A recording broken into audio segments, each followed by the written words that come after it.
Samson Ebukam spoke with the Bay Area media today for the first time, and it was interesting. First question was, what would you say you do here? What is your role? You played outside linebacker in a 3-4 on the Rams. What do you do here? He said, well, I mean, I think I'm playing D-end. I'm pretty sure I'm playing D-end, which is interesting. So it doesn't mean he's going to be like a part-time outside linebacker. Aziz, I'll show you. He's going to be D Ford, maybe better. So if that's the case and he plays 700-800 snaps next year, how many sacks do you think he's going to have? Jack, I think you could, if he's going to be playing pretty much, if we take all of those snaps that Ford has played, say for example, in 2019, I think you can see Ebukam get somewhere in the neighborhood of 6 to 10 easily, based off of his production, just with the limited number of snaps that he was getting with Los Angeles.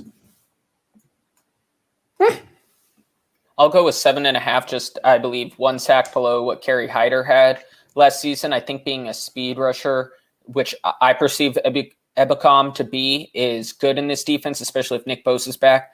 And with the scrambling in this division, it's good to have a speed rusher because you push Russell Wilson and Kyler Murray back to where you just re-signed DJ Jones and Eric Armstead. You have Eric Armstead and Javon Kinlaw there. So I'll go 7.5. And I think he's good at getting forced fumbles, so that's important in this defense too. I think Maverick laid out a good barometer there with the Kerry Hyder reference. I can see him finishing the season in that 8.5 sack range.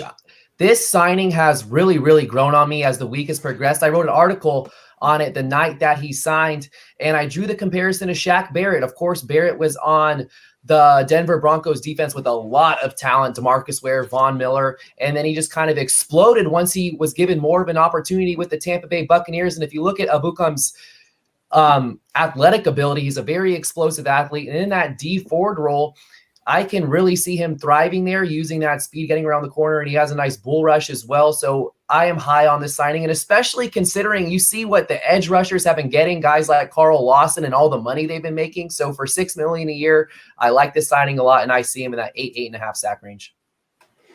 They're getting him to replace D Ford. He's a lot different than D Ford. D Ford would be the guy who got into the backfield really quickly, maybe didn't get the sack, but then forced the quarterback to move and allowed all the other pass rushers to make their move at that point. Ed becomes more like the other pass rushers. His first move is good, but it's what he does after the first move. It's how relentless he is, his motor and stuff. So he doesn't necessarily replace D Ford, but he fits what the Niners do. I do think he's really good. I was just talking to a coach who made the point. It's like, look, he's unrefined as a pass rusher, but he's been playing linebacker. You bring him to the Niners and have him as a full-time D-end going through the pass rush drills every day with Chris Kosarick. He should improve. He needs a couple counters. If he gets those, guy said he's a 9 or 10 sack guy. I'm going to say he gets 9 sacks this year. If Kerry Hyder can get 8.5 off of pure effort, then this guy, I think, has a little more juice than Kerry Hyder. So I'm going to say 9 next year, Samson Ebukam. I'm optimistic. I think he's a good player.